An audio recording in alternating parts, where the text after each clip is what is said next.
완도와 더불어 함께하는 완도 주사랑교회. 오늘 우리에게 주시는 말씀은 고린도전서 7장 1절에서 16절까지 말씀입니다. 고린도전서 7장 1절에서 16절까지 우리 하나님의 말씀을 한 절씩 교독해서 읽겠습니다. 너희가 쓴 문제에 대하여 말하면 남자가 여자를 가까이 아니함이 좋으나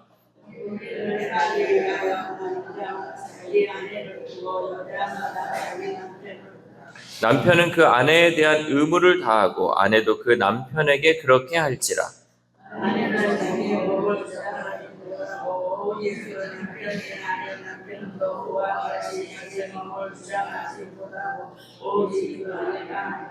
서로 분방하지 말라. 다만 기도할 틈을 얻기 위하여 합의상 얼마 동안은 하되 다시 합하라. 이는 너희가 절제 못함으로 말미암아 사탄이 너희를 시험하지 못하게 하려 함이라.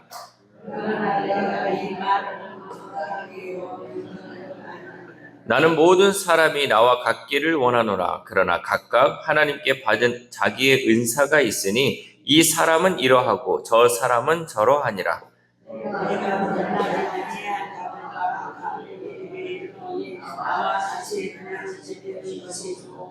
만일 절제할 수 없거든 결혼하라. 정욕이 불같이 타는 것보다 결혼하는 것이 나으니라.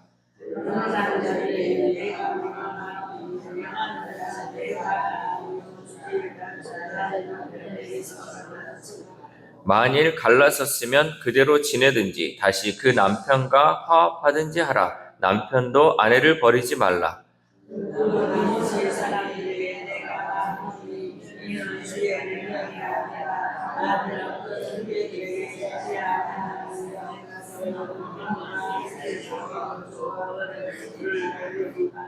어떤 여자에게 믿지 아니하는 남편이 있어 아내와 함께 살기를 좋아하거든 그 남편을 버리지 말라.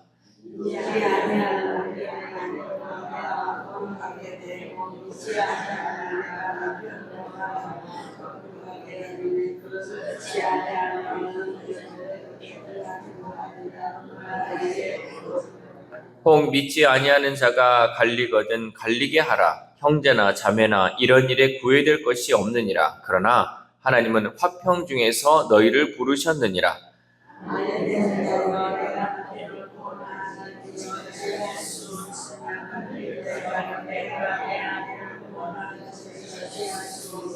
아멘. 할렐루야. 오늘도 하나님 주시는 말씀을 통하여 오늘 하나님의 은혜로 살아가는 귀한 하루 되시기를 소망합니다.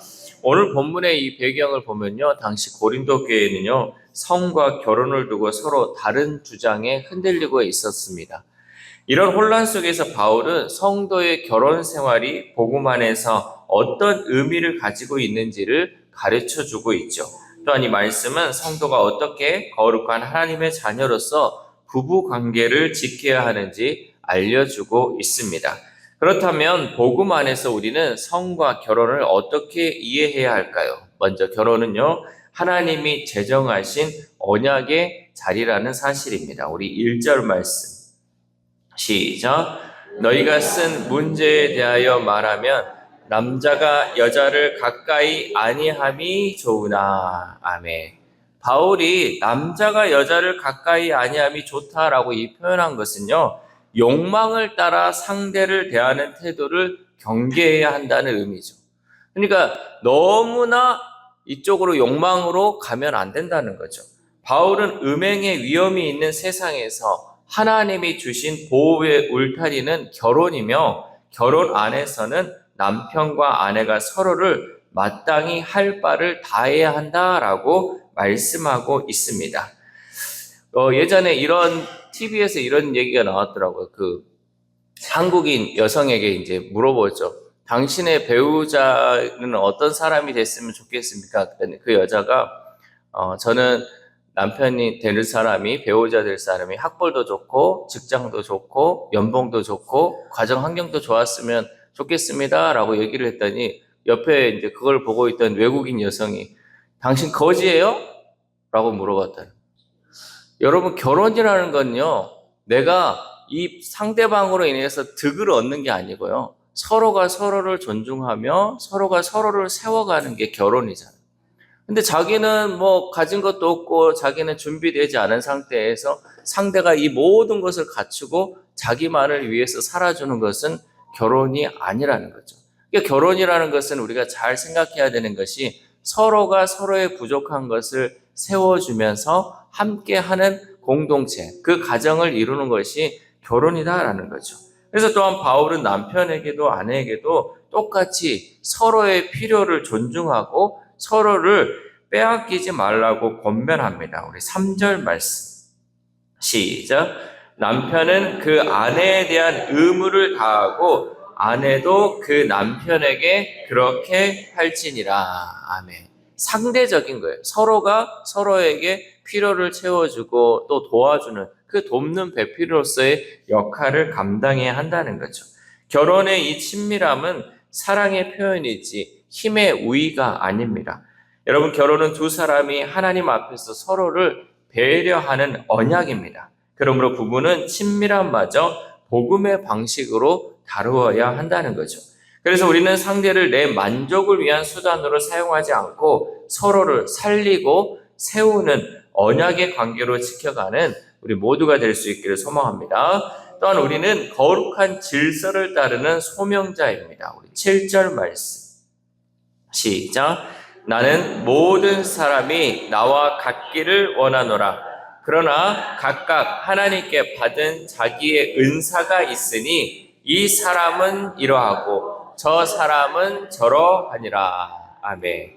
당시 고린도 교회 안에는 두 극단의 의견이 있었습니다. 한쪽은요, 성을 개인의 자유로운 욕구로만 생각해서 가볍게 여겼고, 다른 한쪽은요, 성을 금기로 여기며 성적 관계를 멀리해야 더 영적인 것처럼 생각을 했어요. 완전히 반대되는 의견이 그 안에 있었다는 거죠.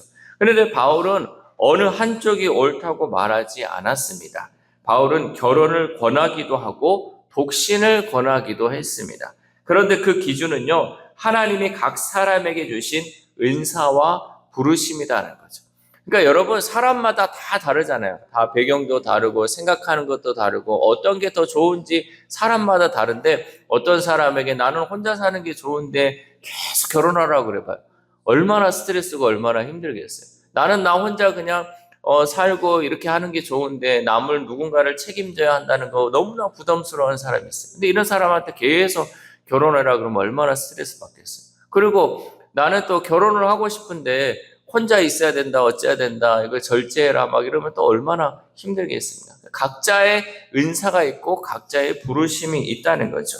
어떤 사람은 독신의 자유를 감사로 감당할 마음을 받았고요. 어떤 사람은 결혼의 책임을 기쁨으로 감당할 마음을 받았습니다. 바울이 말하는 이 은사는 맡겨진 자리에서 복음을 따라 살아낼 수 있는 마음과 태도입니다. 그렇게 바울은 결혼을 권하면서도 절제하기 어렵다면 죄로 흘러가기 전에 하나님이 주신 질서 안에서 삶을 정돈하라라고 말씀하죠.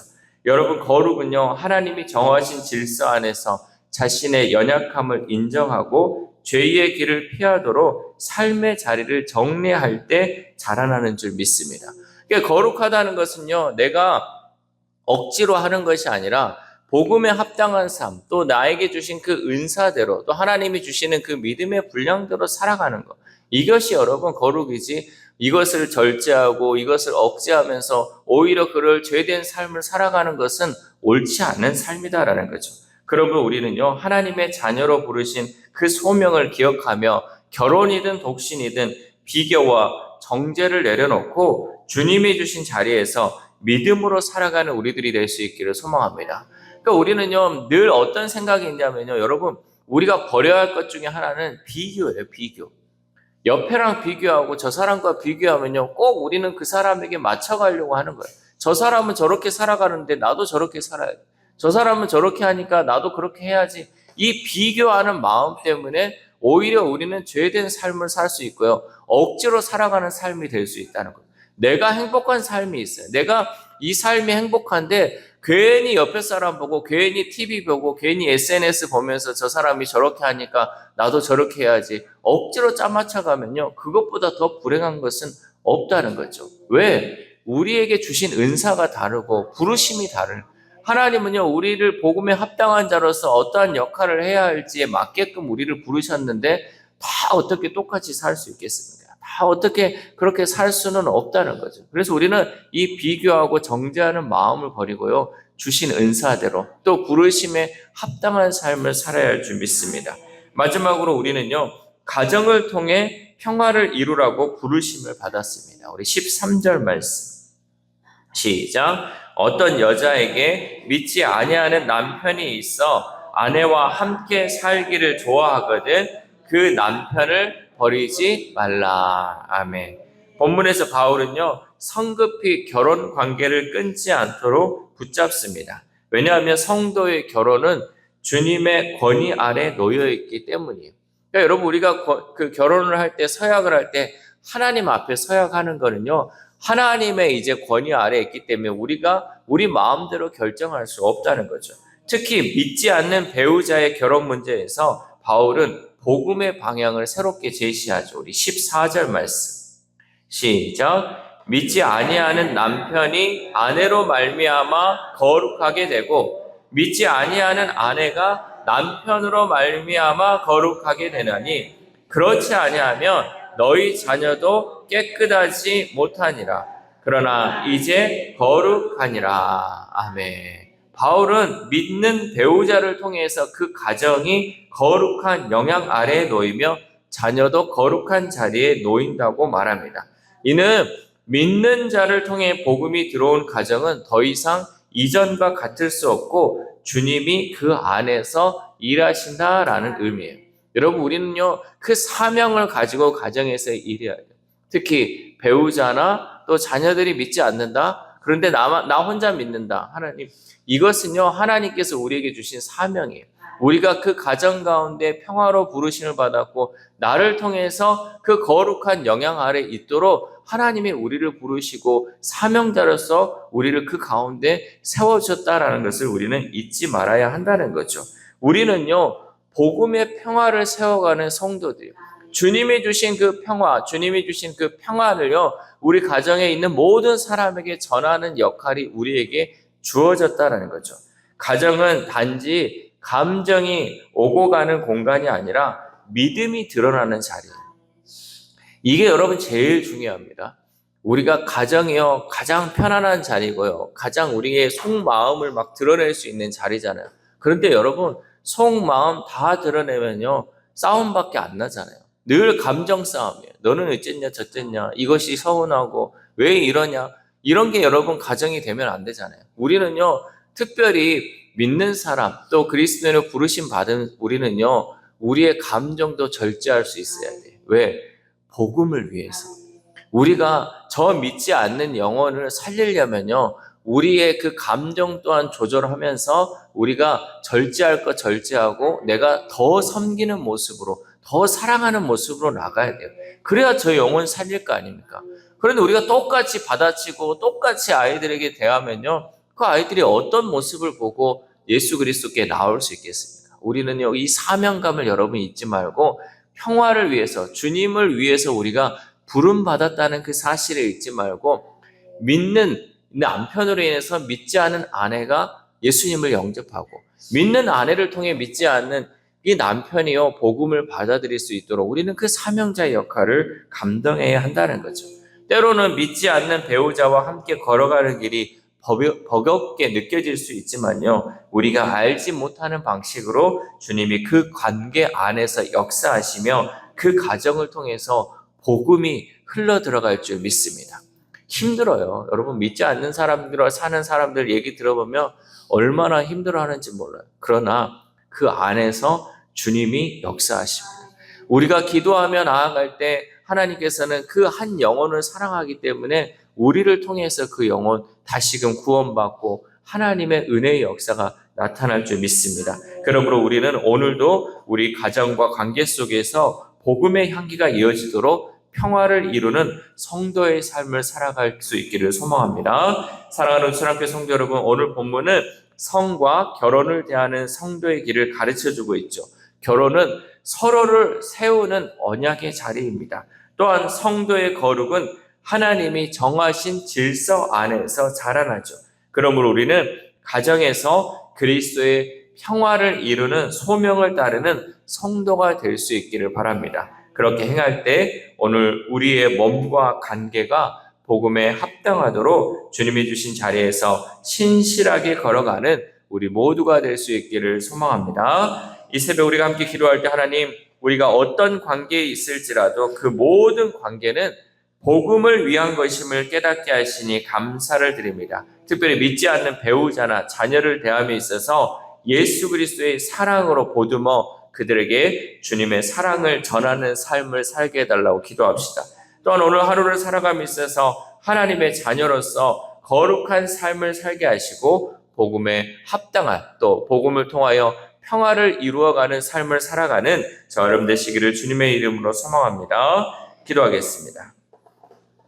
하나님 감사합니다. 오늘도 고린도전서의 말씀을 통하여서 하나님 우리가 가정에서의 어떠한 삶을 살아야 할지 말씀을 통해 깨닫게 하심에 감사를 드립니다. 특별히 나 혼자 믿고 있어서 너무나 힘들어하는 그 가정 가운데 하나님 이 사명이 무엇인지를 확실히 깨닫게 하심에 감사를 드립니다. 나 한 사람을 통하여 우리 가정이 복음화가 되게 하시고 모든 믿는 자들이 더해짐을 통하여서 하나님이 기뻐하는 그 삶을 살아갈 수 있도록 도와주시옵소서.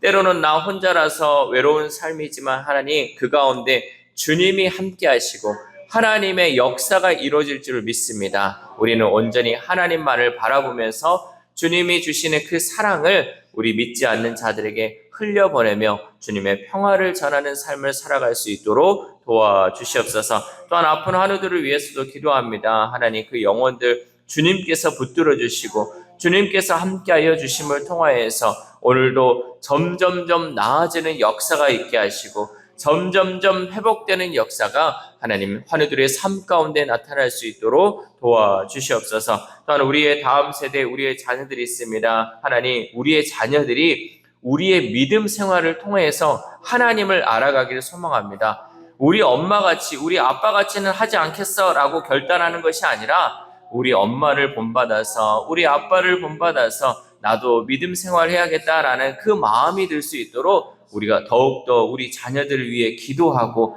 헌신하고 사랑하는 삶을 살아갈 수 있도록 도와주시옵소서. 또한 오늘 하루를 살아갑니다. 오늘 우리에게 주어진 이 시간 안에서 또 우리에게 주신 그 가정 안에서 하나님 우리가 주님의 사랑과 또 섬김을 통해서 더욱더 믿음의 가정을 세워가는데 힘쓰는 귀한 하루 될 수 있도록 도와주시옵소서. 이 모든 말씀 우리를 구원하여 주신 예수 그리스도의 이름으로 기도드립니다. 아멘.